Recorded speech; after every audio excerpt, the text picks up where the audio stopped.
ప్రభువైన యేసుక్రీస్తు పరిశుద్ధ నామములో మీ అందరికి నా హృదయపూర్వక వందనములండి. ఈరోజు అంశం ఏంటంటే పాపుల మార్గము. ఈ పాపులు అంటే ఎవరంటే దేవుని సువార్తకు లోబడిన వారు, దేవునికి భయపడిన వారు, దేవుని ఆజ్ఞలను గైకొన్నవారు, దేవుని ఆజ్ఞ ప్రకారం చేయని వారు, వారిష్టానుసారంగా వారికి తమకు నచ్చినట్టు నడుచుకునేవారు, అపవాది కుమారులు. వీరి మార్గంలో క్రైస్తవులు బతకకూడదని, క్రీస్తువులే బ్రతకాలని తండ్రి అయిన దేవుని అనాది సంకల్పం. కాబట్టి కీర్తన గ్రంథము 1:1 కీర్తనాకారుడు దావీదు ఏమంటాడంటే, దుష్టుల ఆలోచన చెప్పున నడువక, పాపుల మార్గమున తిరుగుక, నిలువక, అభాసకులు కూర్చున్న చోటును కూర్చుండుక అంటాడు. అంటే దుష్టులతో మీరు వాళ్ళతో తిరగకండి, వాళ్ళ ఆలోచనలు చేయకండి, పాపులతో తిరగకండి, వాళ్ళతో సహవాసం చేయకండి, అసలు వాళ్ళతో కూర్చోకండి అంటాడు. దుష్టులు అంటే అపవాది సంబంధులు, పాపులు అంటే అపవాది సంబంధులు.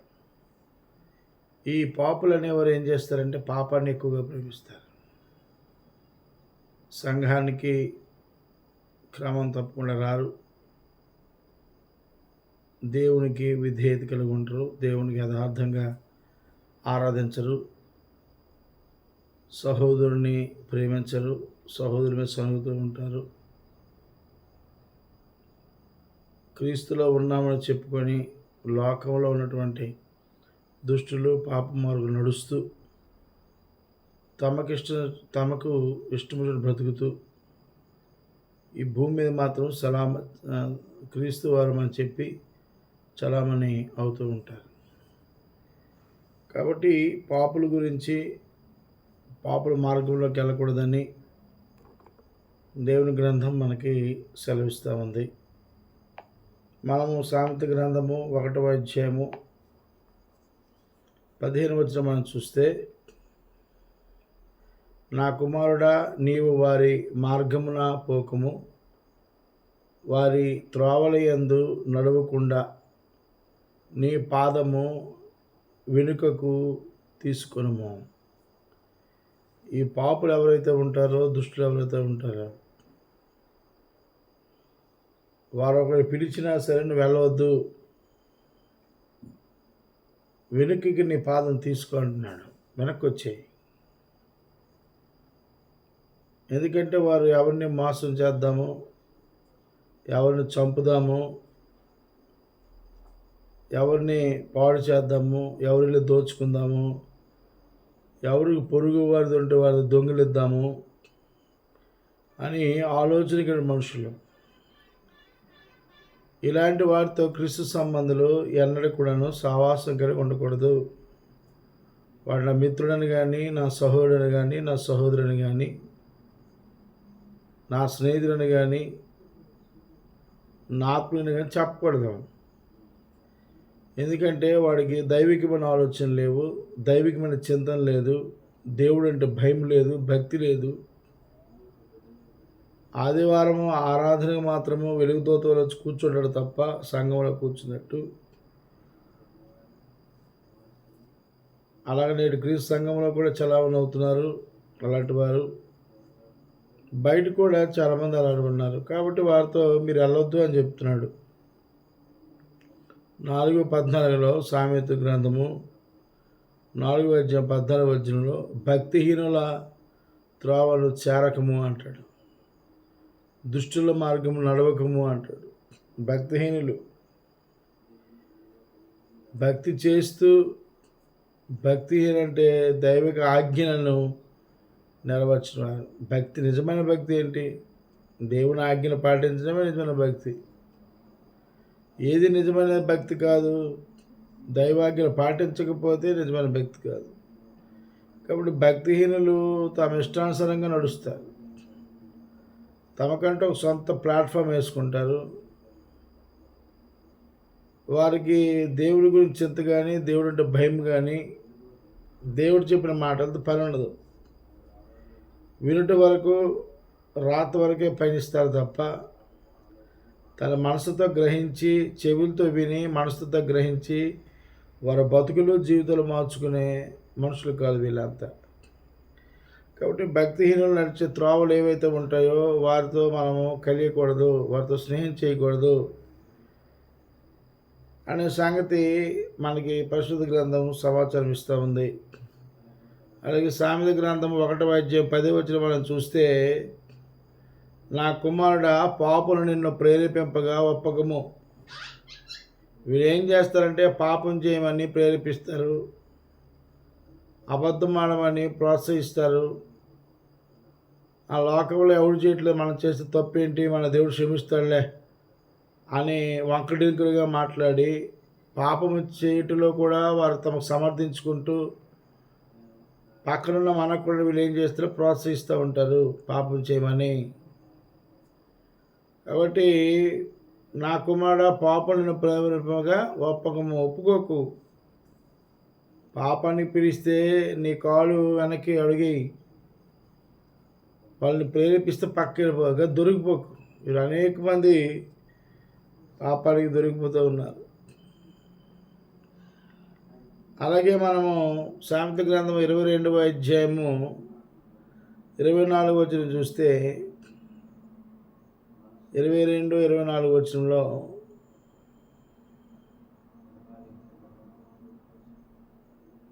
కోపచిత్తునితో సవాసము చేయకుము,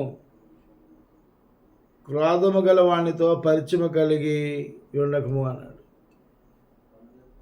కోపచిత్తుడు ఇంతకీ మాటకి అంతే మటుకు సుయ్యి అంటాడు.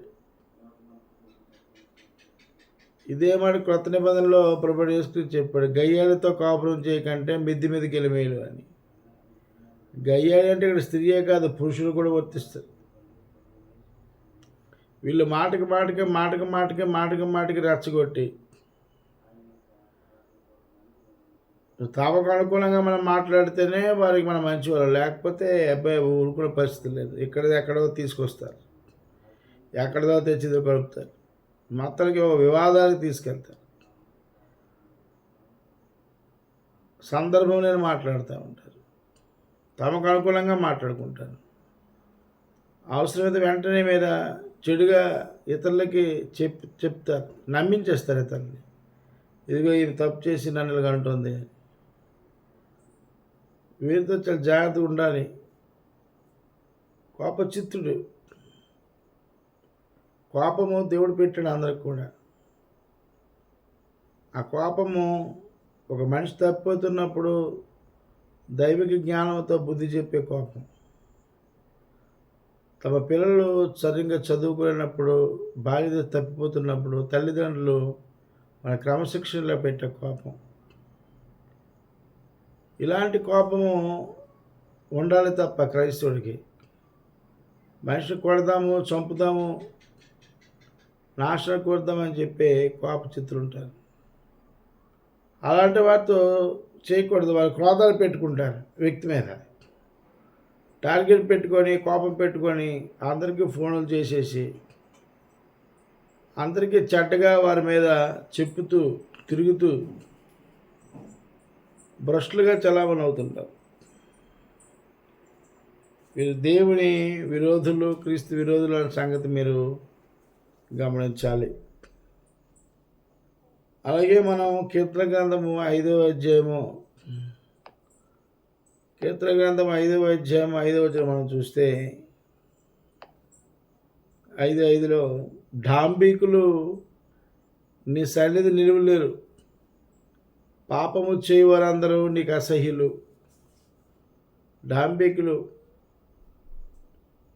డాంబికులు అంటే ఫూలిష్, అంటే గొప్పలు చెప్పుకుంటారు ప్రతి విషయంలో, తమకు తాముగా గొప్పగా చూపిస్తారు, గొప్పగా ప్రదర్శిస్తారు. అదే లోన్లటారం బయట పట్టారం అని.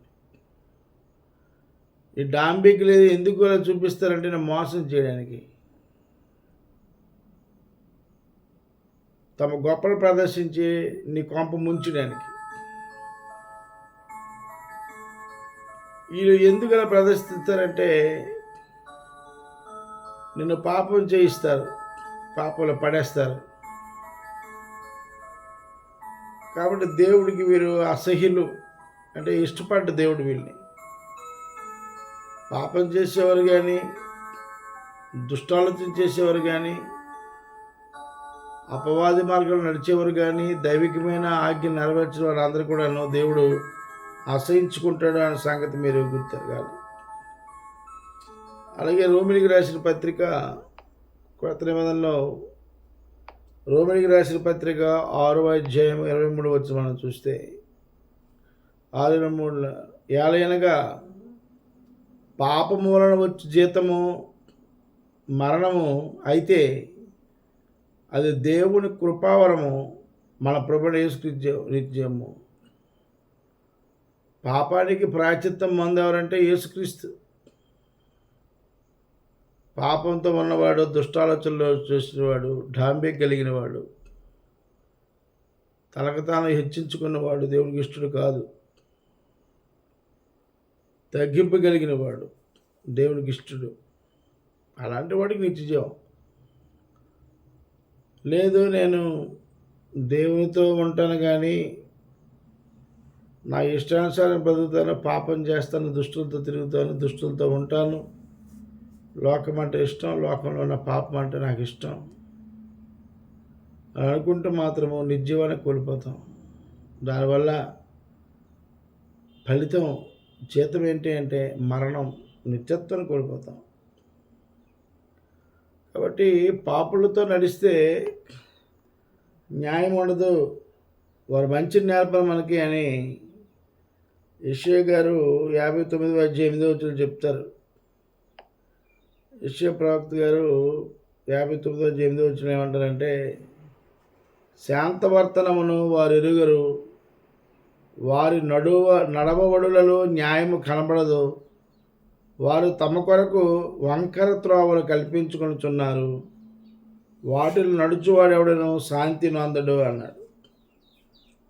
కాబట్టి వారి త్రోవలు ఎలాంటివని అంటే దేవుడి మార్గంలో దేవుని త్రోవలు నడిచే వ్యక్తులు కాదు. వీళ్ళంతా వంకరగానే ఉంటాయి. అంటే వాళ్ళంటూ ఒక మార్గాన్ని వేసుకొని మేము దేవుడి మార్గం నడుస్తున్నాం, దేవుడు చూసుకుంటాడు, దేవుడిని ప్రేమిస్తున్నాడు అని వంకర డెంకర మాట్లాడతారు వాళ్ళు.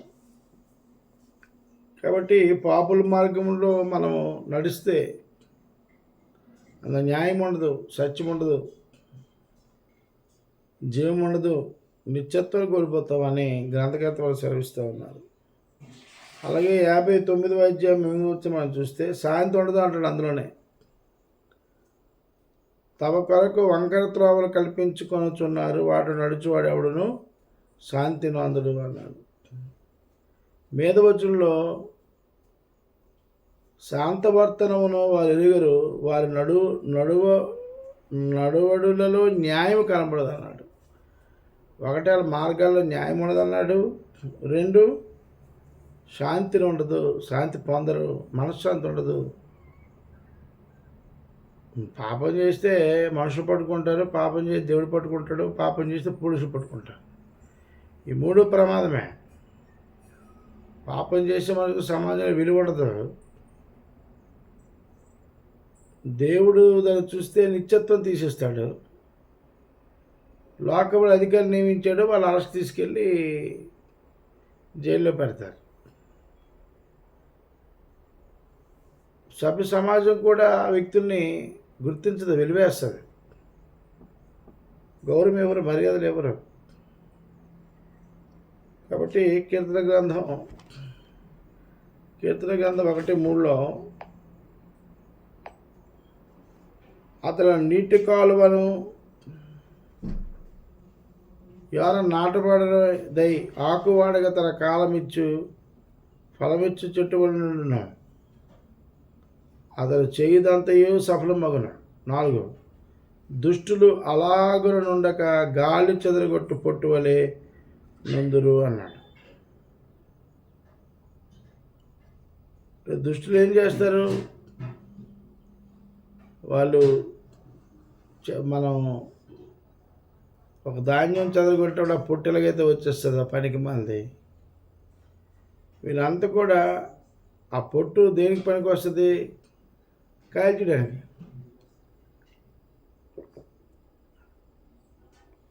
వీళ్ళు కూడా ఇదే పరిస్థితి వస్తుంది. అలాగే యెషయా గ్రంథము 59వ అధ్యాయము 9వ వచనం మనం చూస్తే,